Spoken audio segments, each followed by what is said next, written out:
It's been overnight. I took a long break. I do that sometimes. I don't even know where we left off. That's a lie. Obviously, I can see where we left off. I got the microcontrollers and the optocouplers in there yesterday. We already had the resistors in. I got the resistor networks added also. What are we going to do next? We got capacitors, we got transistors. We got an LED, and I got pin headers. So, I've got a bunch of these 0.1 microfarad capacitors. Little ceramic deals. Look at the word monolithic. Monolithic. I think the English word monolithic means as one item, or one piece, all in one piece. And I'm just trying to picture a non-monolithic capacitor.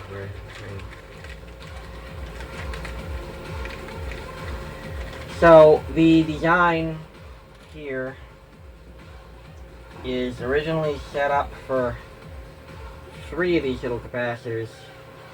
And I think I'm going to pull the layout up on the computer because I'm wondering... Theoretically, one of them is not needed. 2 of them are in parallel, which is done for really stupid OCD reasons.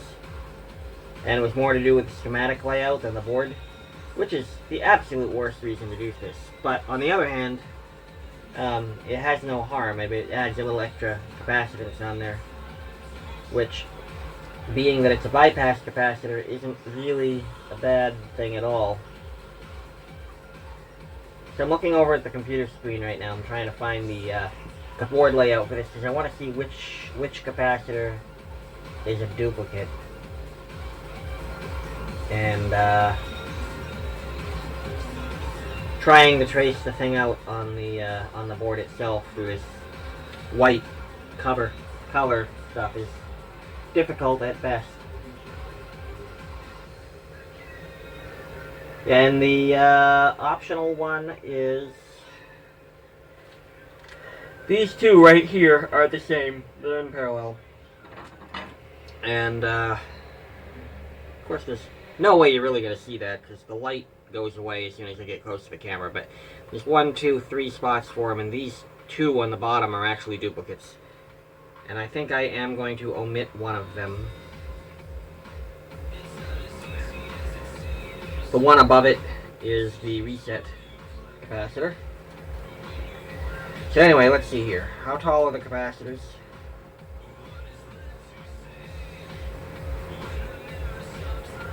Capacitors stick up about that much, and I should get the transistors out before I know, they're right there. Cool. Cool! So, I was pulling these things out of the strip for a while. It takes a little bit of force to do it. It's not the end of the world. I mean, it's not extremely difficult, but it's annoying. And I realize I don't have to do it. I just cut them now. Alright, the transistors are taller than the capacitors. So, we're going to do the capacitors first. And in the interest of not using up so many capacitors, I am going to omit that one. So 2 capacitors per board, or 2 of these little capacitors per board. There's also an electrolytic filter capacitor that goes elsewhere in the board. We'll get to that after. I think that's going to be even taller than the transistors. Yeah, these, oh, I did the wrong, whatever. I'm not even completely awake yet. It's only, like noon. I should probably be awake by now. It's probably a sad thing that I'm not. But on the other hand, with this whole COVID lockdown thing, my hours are all freaking messed up right now. So, we'll just deal with it. Hey, I'm at least up and out of bed today. I don't know what time it is even. I feel like it's, yeah, not too far off. 12:15. It is 12:15.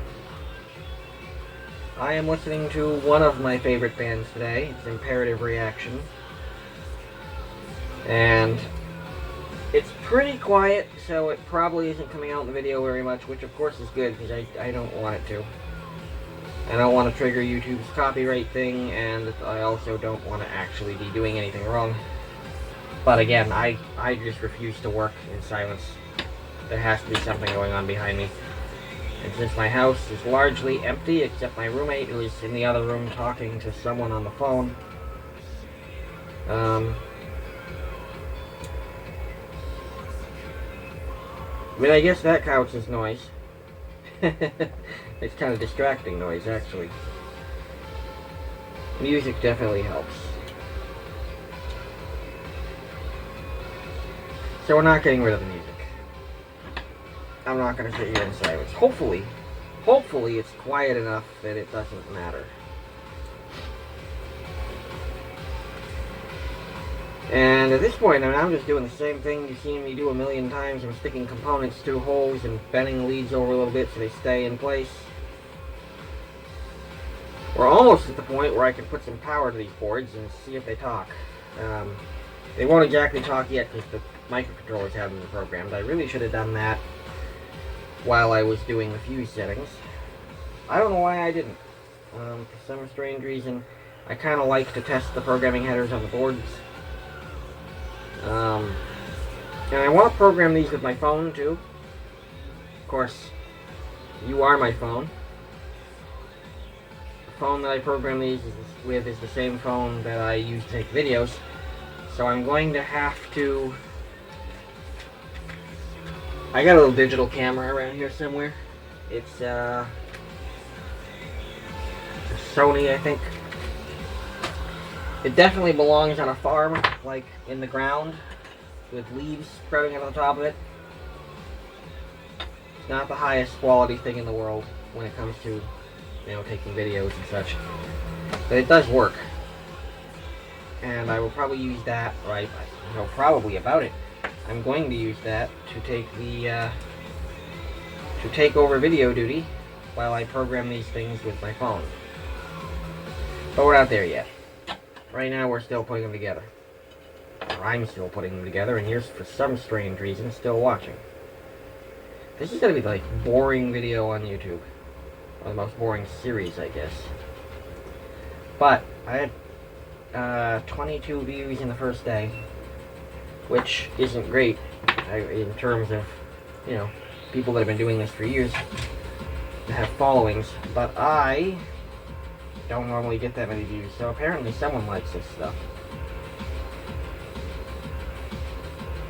I also had a snag last night. I was looking at the, actually while I was uploading the third video, I was re-watching the second video, and realized that there was some information in there on the screen that I had meant to blur out, that I failed to blur out in a couple of spots. And after messing with YouTube's little editor thing for a little bit, the web-based thing, and giving up on that thing, I had to delete the video, re-edit the local copy, and then re-upload it, which sucked. So I lost the view count on that. That got reset back to 0, or I think it was 2 when I woke up this morning. The first video has not been taken down and re-uploaded, so that's an accurate count, and that shows 22 as of me waking up this afternoon. So apparently, for some strange reason, someone wanted to watch me solder resistors 22 times. Which goes back to that theory I've been discussing, that if I just uploaded a loop of me soldering resistors for an hour or two, someone would watch it.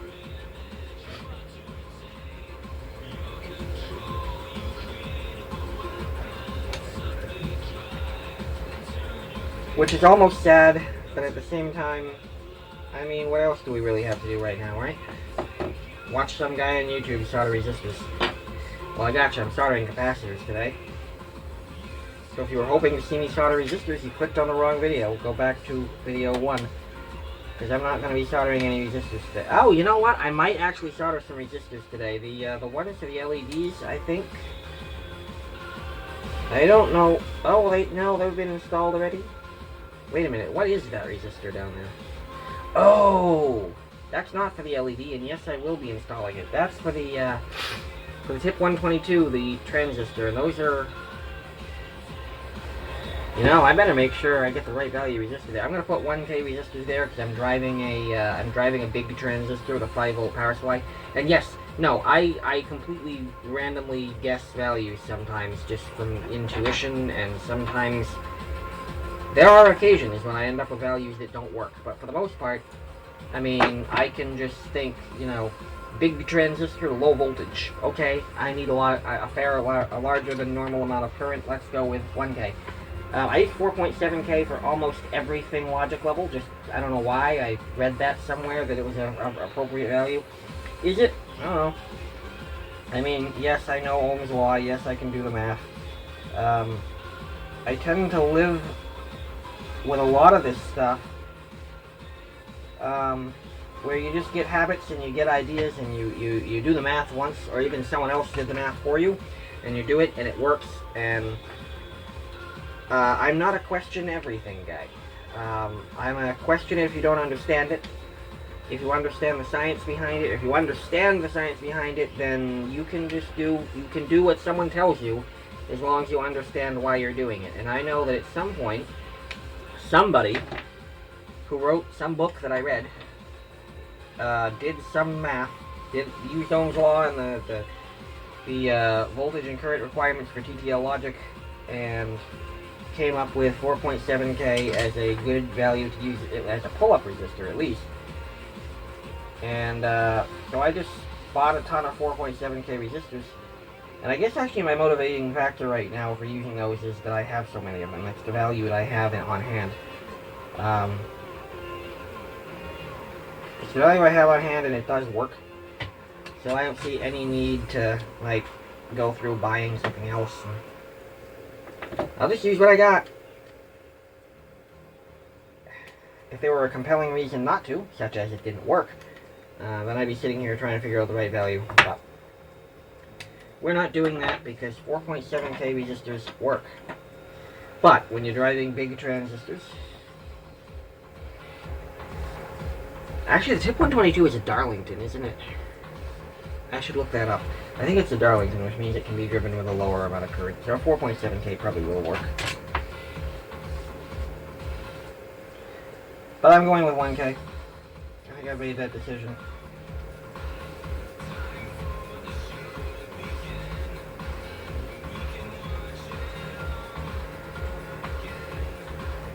And I'm sure someone will not be happy about that I did not do the math or come up with a justified reason for using 1K, other than big transistor.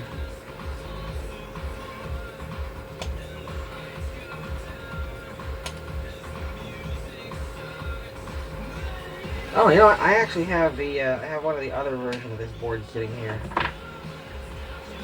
See what transistor, what value resistor I use on that. Oh, I used the 4.7K on that one. Huh. Well, I don't know. My instinct and what I've already done are conflicting right now. Might even relate to me being half asleep. Who knows? You know, I probably already did the math when I designed this. And I'm probably just forgetting having done that. I know I have the data sheet for the tip 122, and I probably worked out the base current and the gain and all that. I do want the transistor fully saturated in this case. Using it as a switch.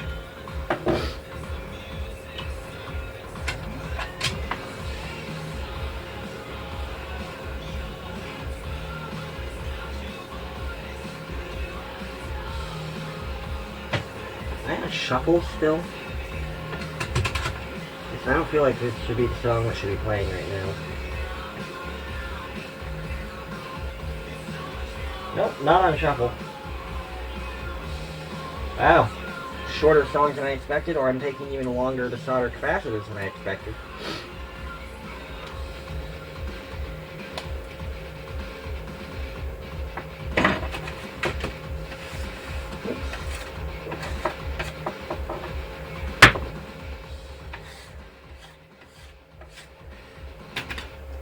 Alright, so that'll be all the capacitors have been soldered.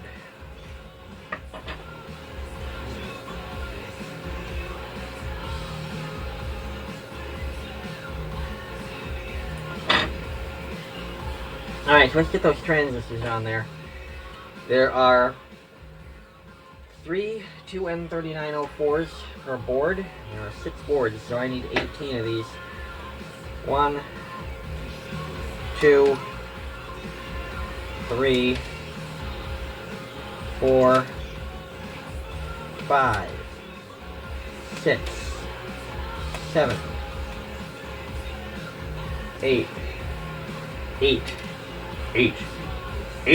9, 10, 11, 12, 13, 14, 15. Alright, so that's the 18 is where my finger is.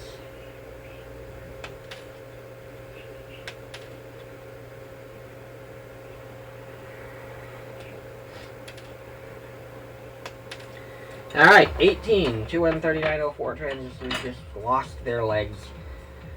So let's see. Yeah, I haven't covered these transistors on video yet, have I? No, I've only been doing this board on video, and I haven't done any of these. So, what I do with transistors is a little bit different. Isn't everything I do a little bit different? It's actually kind of the same thing I did with the resistor network. So remember that I put a little tiny bit of solder on one end, on the hole on one end, and then went back and heated it back up so that the resistor network would just kind of drop in the hole. I do that with the transistors too, and I do that to get them to be, because I want them to all somewhat be straight and level, and it's just difficult to do. So it helps a little bit if I have one leg tacked in place while I move the transistor around a little bit. So I do that just for that reason. It's not necessary. I've certainly put transistors in without doing that before. Oh look, I forgot to clip a lead. How did I do that? This thing was in my hand and I missed a lead. Remember that thing I was telling you about not being completely awake? It is, 12:30 in the afternoon, and I'm still so asleep that I'm, like, I had that thing in my hand and somehow didn't notice that I had not clipped one of the leads. Luckily, this assembly process is really kind of brain-dead work. If I had to think right now, if I really had to think in order to do this, it wouldn't be happening. You'll also notice I'm not saying much. I'm not as talkative as normal. My head just is excuse me, my head just isn't here. I left it in Slumberland, I guess. Alright, so I'll get 3 transistors ready.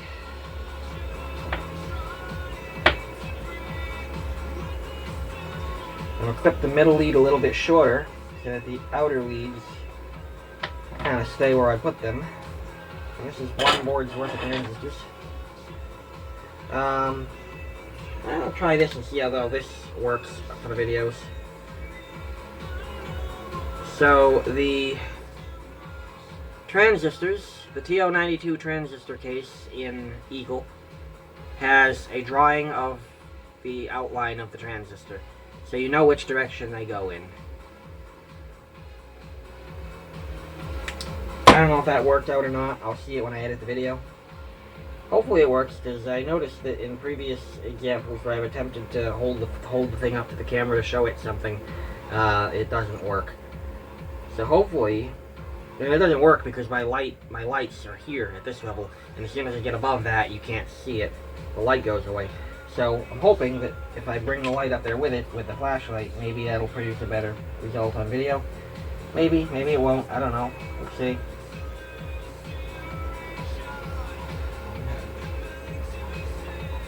We will see when I go to edit this video. And I don't do much editing, honestly. It's more or less, my camera seems to break every half hour. It ends the video and creates a new file.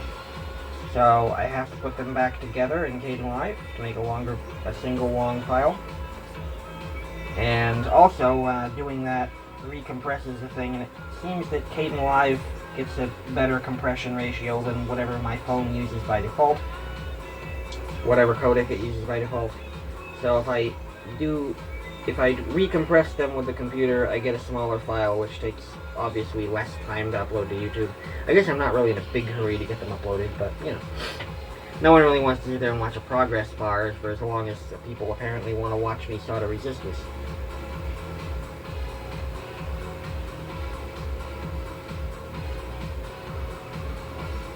I'm really impressed that and again, it's not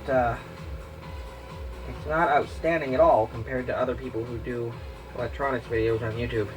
But compared to my normal videos, 22 views in the first day isn't really that bad. It's actually on the higher end of what I've achieved before. So, yeah, I'd say that for whatever reason, someone seems to enjoy me soldering resistors.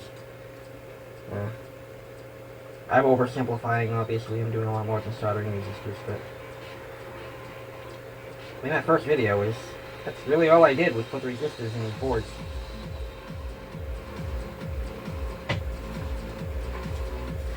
Of course, I do also have some individuals that have subscribed to my channels for some of the other things that I upload, some of the kid toys and such like that, my various motorized contraptions and jumpers, so it may be that the 22 views were subscribers who were expecting something else. They may have been disappointed by me soldering resistors. But I don't care. I mean, I do care. But I plan on doing a lot more of this electronic stuff. Probably coming up with some better content. I'll probably cover some of the design work and probably cover some of the design work and some of the logic that goes into designing these things and getting the boards ready. I've seen a lot of other YouTubers that have designed boards and had them made by the same company that made these boards, JLC PCB. And I've seen some of them are pretty good, and some of them show kind of quite a lack of professionalism in the designs. And just have minor little annoying quirks. That the boards work, but they could be laid out better, or I could get them into a smaller spot. Or there's one person that designed something that actually works at line voltage, and a lot of people have challenged him, more or less appropriately, saying, you know, that's not the safest design. There's some serious isolation issues with his track placement for the high voltage and low voltage sides. And he responded to that. He responded to that criticism with, if you can do better, by all means email me. So he's open to having someone look at his design and alter it, and I've been working on that, making an improvement of his design. Maybe I should cover that process in video, but anyway, I'm quite impressed by some of the content that's out there, and some of it I do think that I could improve the layouts. Some of it I do not. It's all over the scale. There's people that do better than I do, and there's people that don't.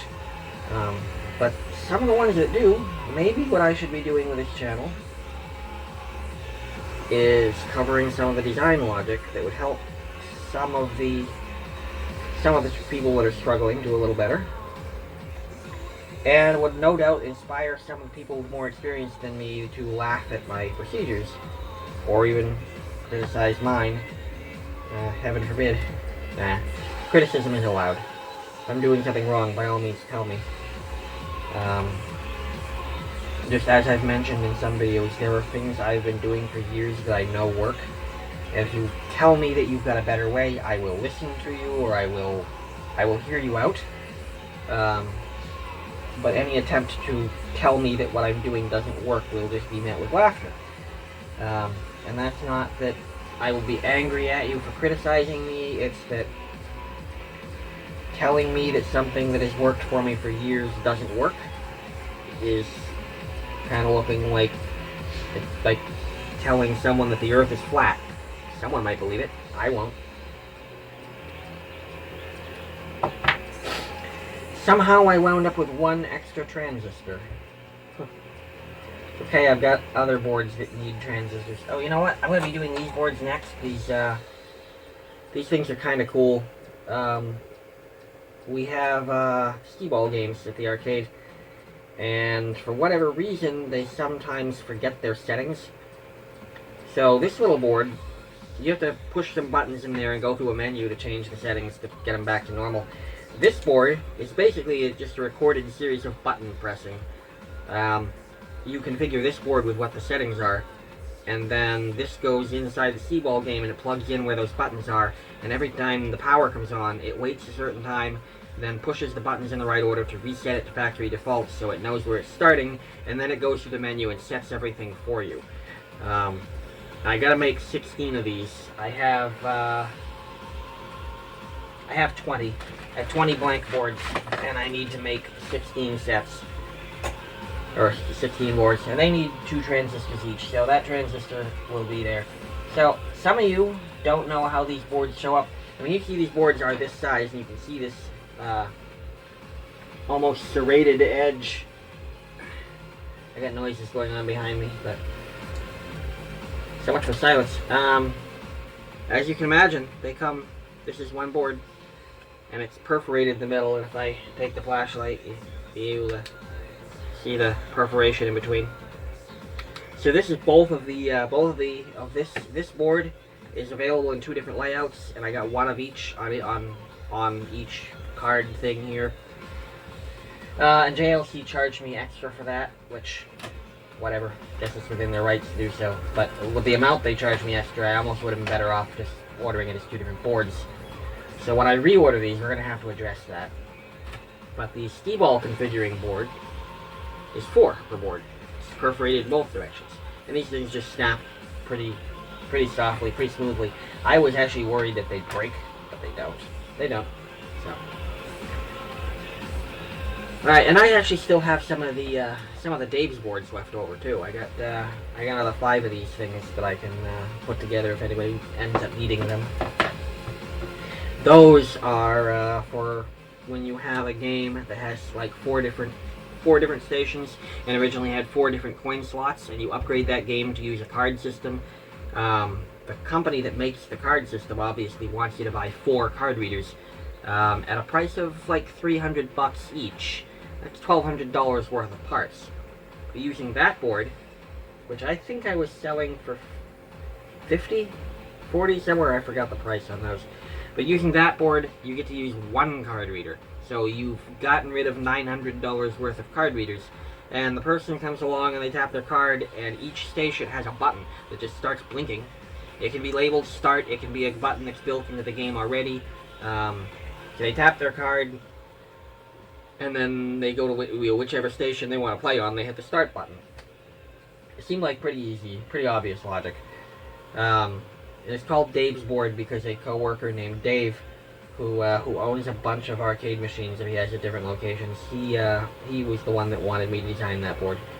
So it became Dave's board. It was actually the first board I did it's a small production run, but it's the first board that I did a decent number of, and had actually it's the first board I had JLC do for me. Prior to that, my boards have been made at home. I've used perf board for quickie things, and I've also etched boards. I don't know if I have any boards here that I've etched. I didn't really do any one-offs. Well, I did one-offs, but I didn't really do anything just to keep it home. I don't prototype on etched boards because it's a pain in the neck to etch them.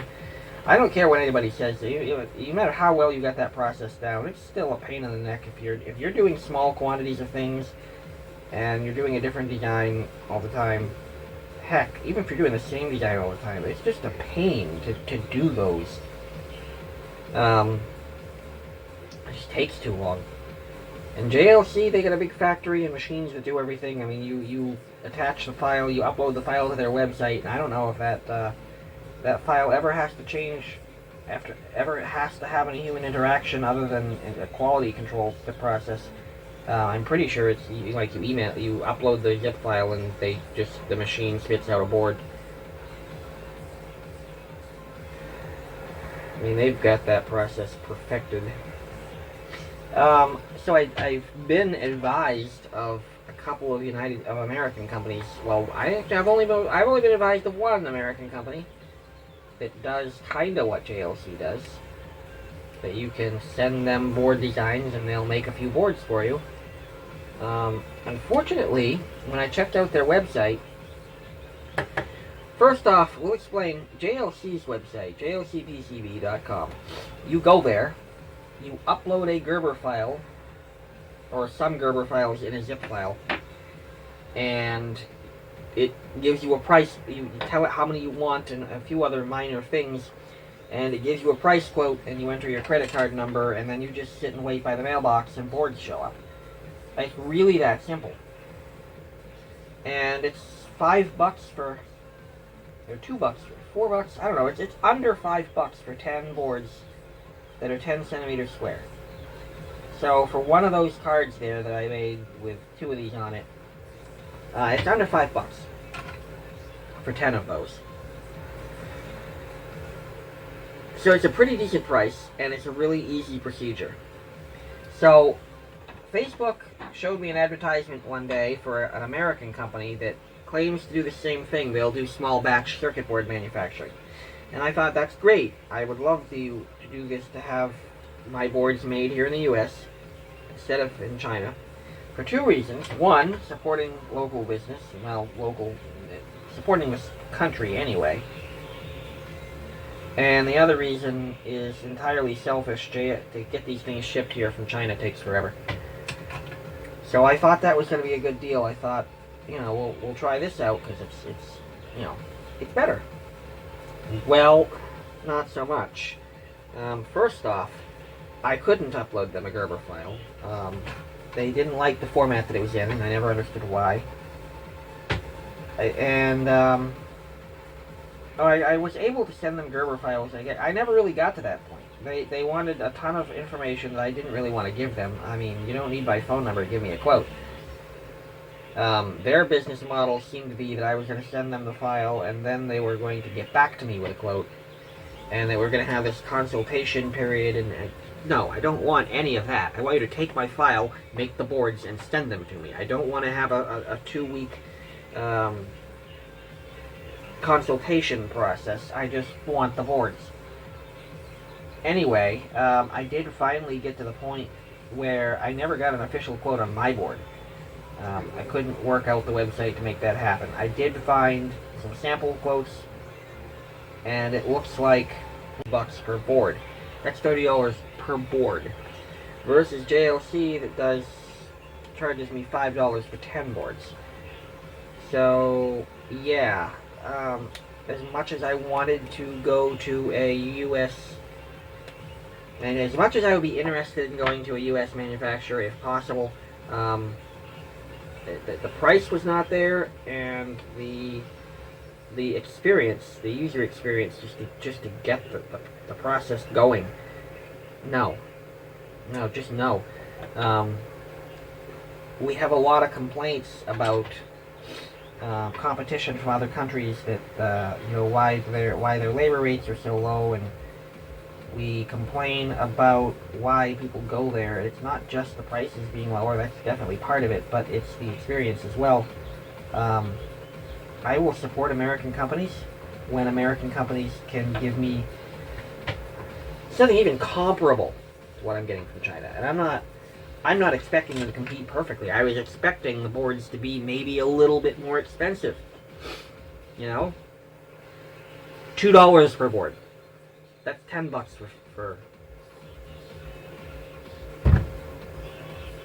maybe $20 for 10 boards, as opposed to 5. That'd be 4 times what JLC charges me. I'd pay the $20 for 10 boards to get the boards made here, shipped from here, to be able to say these boards were made in the United States.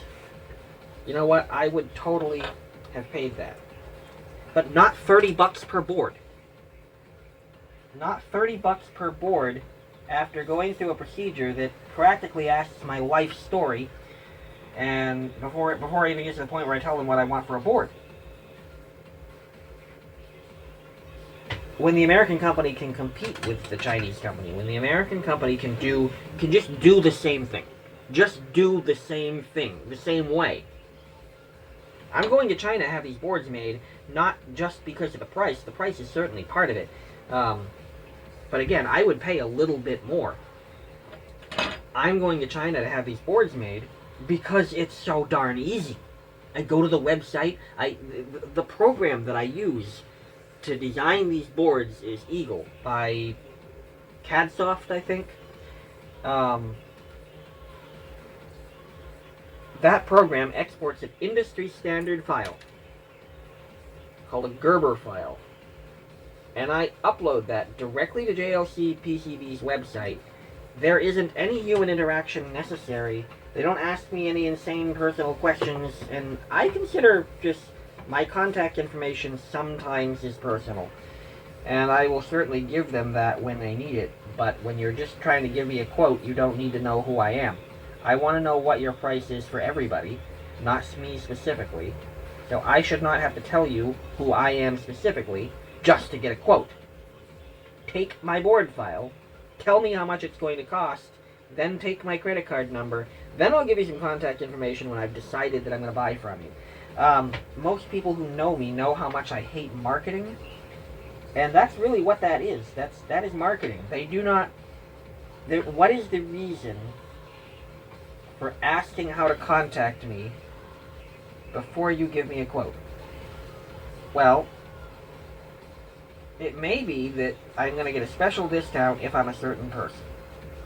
I don't support that. I don't want that. I mean, okay, fine. Give people discounts. All right, I'm okay with that.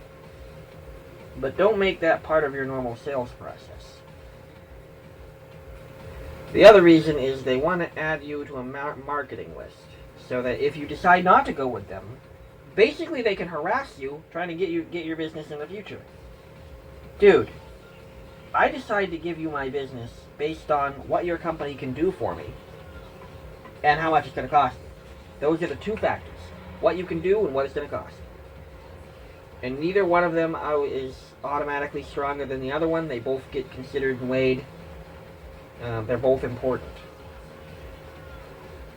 What you can do is probably more important unless there's a million companies doing it, in which case we'll talk about price.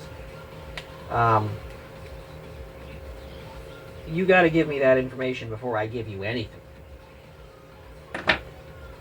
I am not going to decide not to use your company because your services aren't what I need, but in the process of finding that out, I've given you my email address, and now you're going to bug me every time you guys have a promotion, telling me, "Hey, come back." No, I'm not coming back. I will come back and check out your website someday, maybe, if I hear from somebody whose input I value, that you've corrected your whatever made me not go to you the first time. But I don't need you to continue to harass me about that. I will not give you my email address to give me something that China gives me immediately on the website.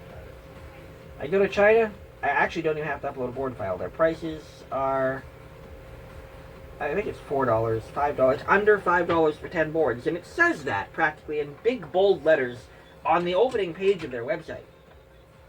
This is what we do. This is what it costs. If you want, click here. Good model. Like that business model. I have decided to do business with that company. Entirely my decision. I like that. Versus, yep, we'll give you a quote. Enter your email address. No. Absolutely not. How about you give me your email address and personal cell phone number, and I will call you at 3 in the morning to ask you... No. You're obviously not going to do that, and neither am I. I know you're not going to call me at 3 in the morning, but the point is, I'm not giving you my contact information until I've decided that you are a company that I want to do business with. Because I know that the reason for collecting that information is so that people who don't want to do business with you can basically be harassed under the belief that you're going to talk them into doing business with you. And it's equally sad that that works sometimes. I'm alarmed that people let that work. I mean, that's why we were in this state where people do that, is because it works. Companies do marketing that way, and they actually make sales that way, and it's pathetic. I mean, I believe very much in personal choice, and that being my choice. In my opinion, we should have a movement where we should have a large number of people, a significant portion of the population, that refuse to do business with companies that do that.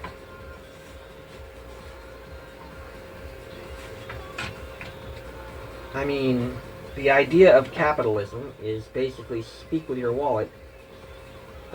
If a company is doing something that you disagree with, or if a company is doing something that the masses don't like, the company goes out of business because nobody does business with them. Hit them where it hurts, in the pocketbook. But we don't. Companies do this shit to us. And not only do we not fight back, or refuse to deal, in the form of refusing to do business with them, not only do we not fight back, we prove them right. We let it work. We let their aggressive marketing bullshit actually turn into sales. So, of course they keep doing it. That's the concept of capitalism. You do something, you do what makes money. You do what works. And we keep letting it work, so they keep doing it.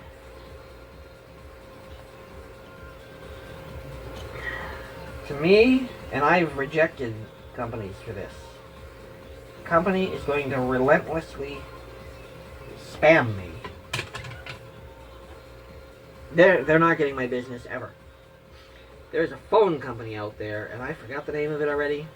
I will remember it if it ever comes up again. I will remember it. It's in my head. I probably shouldn't mention them anyway, but there's a company that provides internet phone service. And I've been using Vitality for years, but you can't create new individual Vitality accounts. So I was looking for a new company, not to move my existing accounts to, because I am very happy with Vitality. But I was looking for a new company, or a company that still did individual accounts that I could use for new clients. And I'm not, I'm not a huge, reseller. But I do have a fair number of clients that come to me looking for phone service or internet service. And I was looking for a new company to direct them to, because I obviously can't provide SIP termination myself. I don't have that kind of equipment clout. Nor would I really want that part of that industry. Too much government involved. But anyway, I obviously am not a SIP trunking provider myself, so I was looking for one to send new clients to. And a company, just out of random marketing, I guess, actually had emailed me, offering me a slightly different service. And I got that email, and I normally automatically ignore marketing emails, but that day I was feeling a little adventurous, and I thought, I am looking for a company that does something like that. I had no use to the service they were advertising me in that email, but I thought they might be able to provide SIP termination. So I looked into the company, and it looked like they at least had the capability to provide SIP termination, but there was no pricing information on their website. So, breaking my own rule, I actually responded to the email.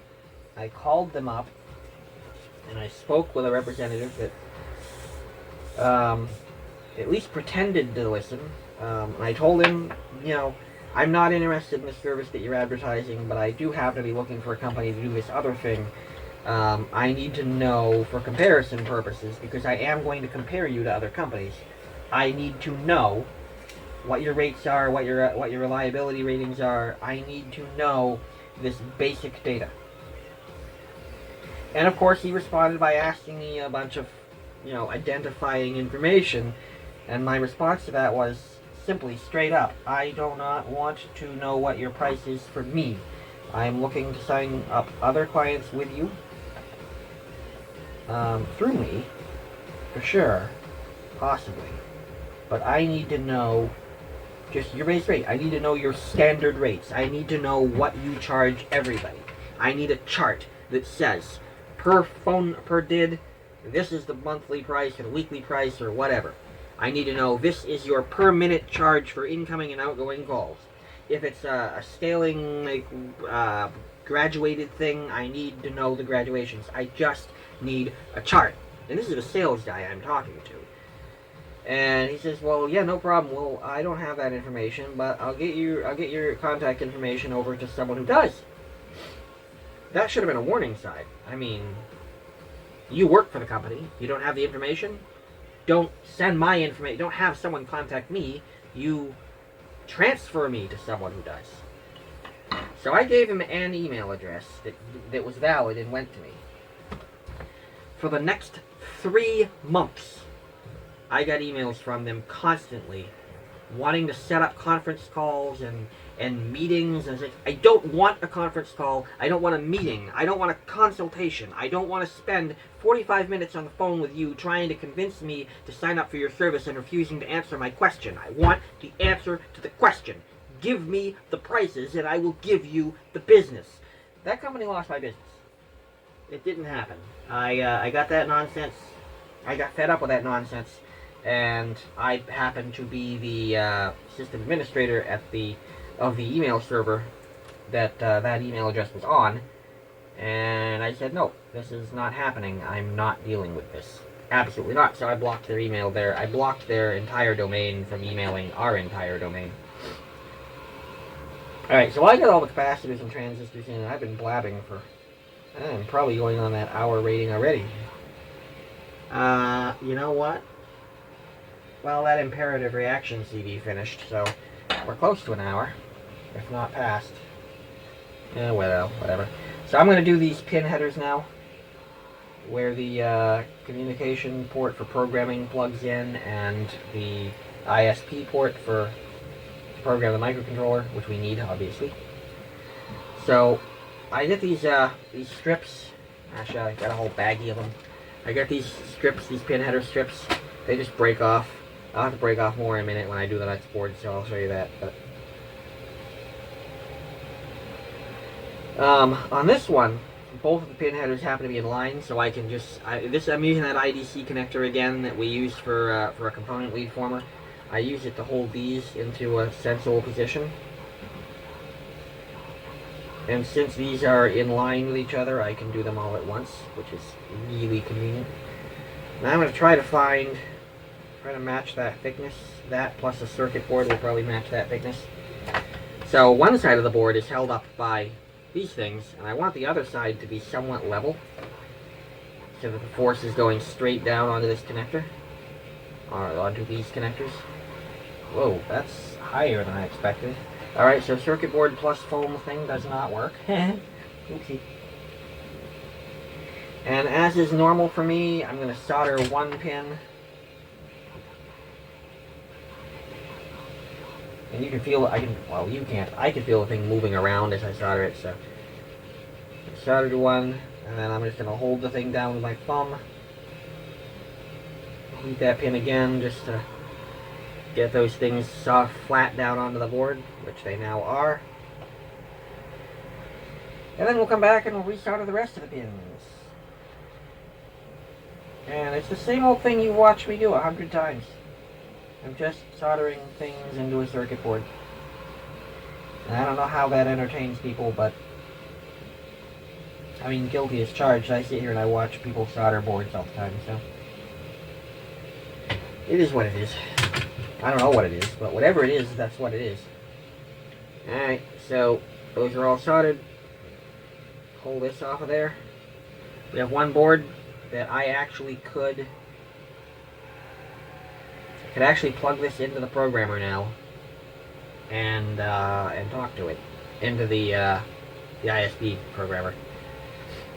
I could program the microcontroller. I could put the firmware on it, I guess is what I'm trying to say. Alright, so yeah, these strips, you just break the things off. I need a 3, or I need 2 3s, and I need a 2 2.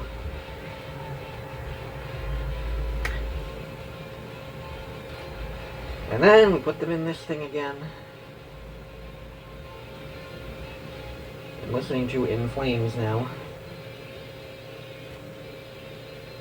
because I have all of my music loaded into Winamp, and it's in alphabetical order, and imperative reaction begins with an I, finished.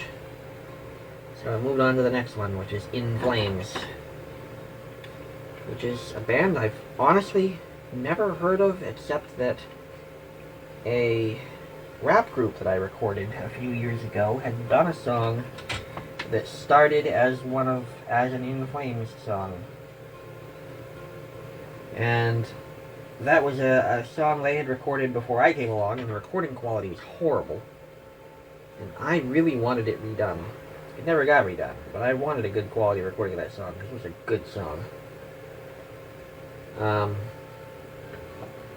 So I went and I got the original song, and I redid the instrumental that they had used. And it never went anywhere. But either way, I came across this band, In Flames, as part of that process. They have some good songs. They have some not good songs. They're not a band I listen to constantly. I'm not a die-hard fanatic. But they do have some good music. Got a 3. Got another 3. When you get to that last one, let's get the cutters. That could have ended poorly. I could have cut myself with that, but I didn't. Alright, so we need another strip. I've run out of that strip. I've used it all up. It's done. Okay, I got more. So when I bought these, I went to HR Distributors, as always. I pretty much order everything. I had to buy stuff there or order it on eBay or Mauser or DigiKey. I got an order coming in from DigiKey for some of the connectors for these things because I couldn't get them anywhere else. Anyway, I went to HR and I said I need some of those little pin header things. And as usual, they said, how many do you need? And I said, how many you got? I bought the whole bag because I will use them. There are some things that I go there that I need 1 or 2 of something for a one-off project that I will never do again. But then there's things I buy because I use them in everything. Every microcontroller project I do, they're all 5 volts. I don't do much of the 3.3 volt stuff yet. I do have a couple of projects in mind that require some 3.3 volt components, but for the most part, I'm a 5 volt guy. So every one of these projects has a 7805. So the other day, when I ordered actually the female version of these things, I didn't need anything else at the time. And they got a minimum order. They don't for cash, but for their credit card processing thing, they've got a minimum order. She said, do you need anything else? We'll try to get you up to that minimum order. And I said, sure, give me some 7805s. And he said, okay, well, how many, is there anything else? How many of those do you need? And I said, listen, no matter how many of those you sell me, I'm going to use them up eventually. So, you know, bring it up to, you know, you don't necessarily have to stop at the minimum. Grab a handful of 7805s and sell me them. And he did. I don't know how many he sold me. I haven't counted them yet, but there's definitely some. I definitely got some 7805s in that bag. Which is good, because I will definitely use them. Actually, I'm going to use a bunch of them on these.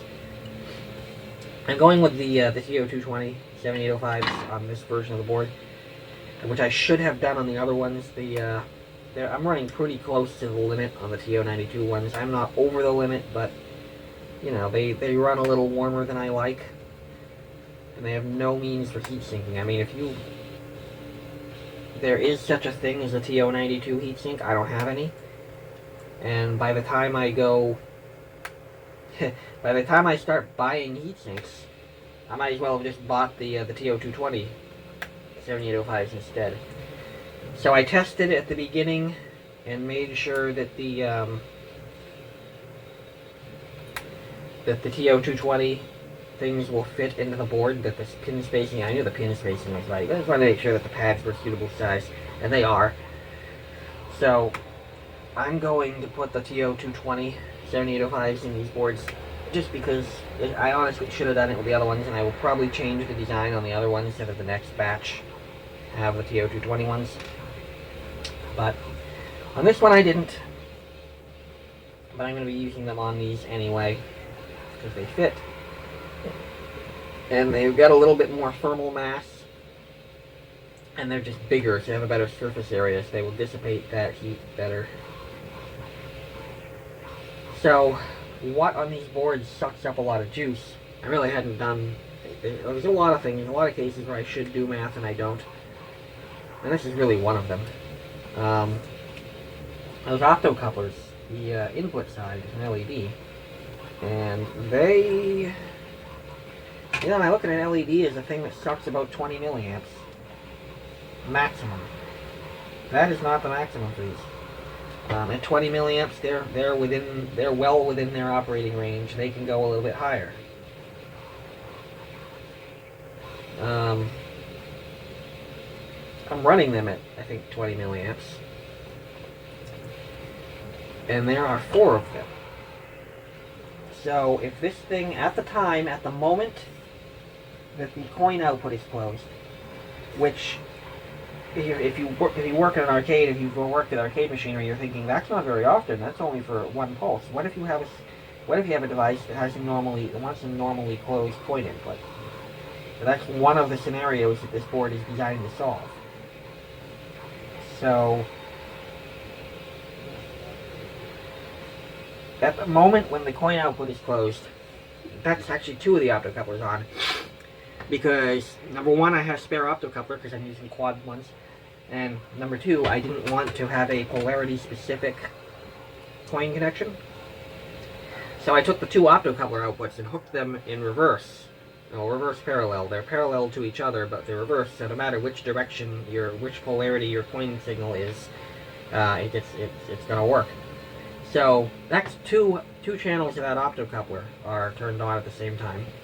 And for the ticket emulator, let's say that both ticket emulators are parked at the notch position, so those are now on. Well, that's 80 milliamps of current just in those optocouplers, plus whatever's running the microcontroller and the drive signal for the gate, for the base of that TIP 122 that's going to be on.